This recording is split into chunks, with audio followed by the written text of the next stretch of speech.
apologize for my father from my Но я извиняюсь за, может быть, плохое произношение. La ilaha illallah Muhammad Rasulullah.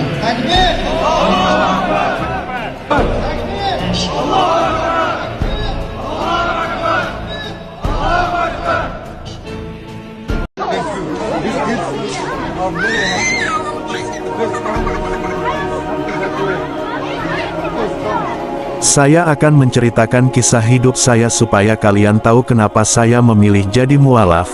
Langsung saja ceritanya, saya lahir di Brisbane pada tahun 1981. Ketika saya berumur 7 tahun, kami pindah ke Amerika. Orang tua saya telah berpisah dan ayah mengelola hotel di Noumea dan Kaledonia Baru.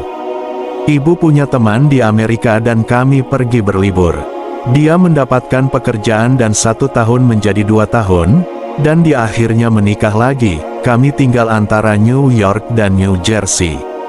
Sungguh menakjubkan seperti apa yang Anda lihat di TV. Anak-anak semuanya gila. Itu sangat menyenangkan, tapi jenis kesenangan yang salah.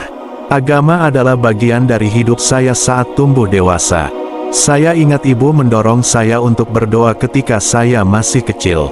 Dia biasa mengajak saya ke gereja, terkadang kami pergi ke gereja Katolik, terkadang kami pergi ke gereja Pantekosta. Namun begitu saya cukup umur untuk tidak pergi, saya tidak pergi. Saya tidak ingat berdoa atau memikirkan apapun selain saat ini, dan sebagai seorang remaja putra, kami pindah kembali ke Australia ketika saya berusia 16 tahun. Ibu tidak mengatakannya saat itu, tapi menurutku salah satu alasan kami kembali adalah karena aku. Saya berada di jalur yang salah dengan anak-anak yang saya seret. Ibu memberitahuku bahwa kami akan datang ke Australia untuk berlibur. Ternyata itu tiket sekali jalan, tapi menurutnya itulah satu-satunya cara untuk mengeluarkanku dari sana. Inilah yang terjadi dengan saya. Saya menikah muda di usia 22 tahun. Saya menggunakan narkoba sepanjang pernikahan saya dan ketika pernikahan saya berakhir, saya merasa telah gagal dalam kehidupan konvensional.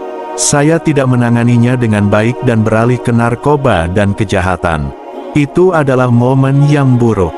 Saya tersesat, saya melakukan hal-hal buruk. Saya menjadi penjahat, terlibat dalam segala hal yang berhubungan dengan narkoba.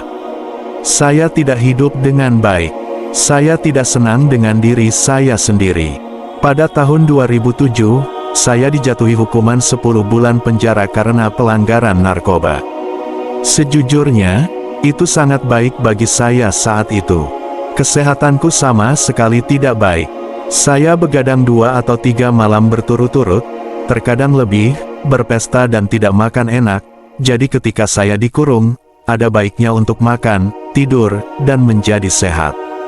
Penjara membuka mataku. Itu tidak seburuk yang saya kira, tapi itu bukanlah tujuan yang Anda tetapkan untuk mencapainya. Itu bukan tempat yang indah atau apapun. Ketika saya keluar, saya langsung masuk kembali. Aku bahkan tidak istirahat. Bahkan tidak ada waktu ketika saya tidak menjadi gila, melakukan hal yang sama dengan orang yang sama, hingga akhirnya setelah keluar penjara, saya mencari orang untuk menemani saya menemukan nomor kontak sopir taksi yang bernama Muhammad dan memintanya menemaninya karena merasakan sendiri. Kala itu Muhammad pergi ke masjid untuk melaksanakan salat Isya, dan saya ikut bersamanya. Saya memerhatikan umat Islam sedang beribadah. Ya, subhanallah, dia menjemput lalu mengantarku ke masjid malam itu, dan membawaku masuk untuk melaksanakan salat Isya.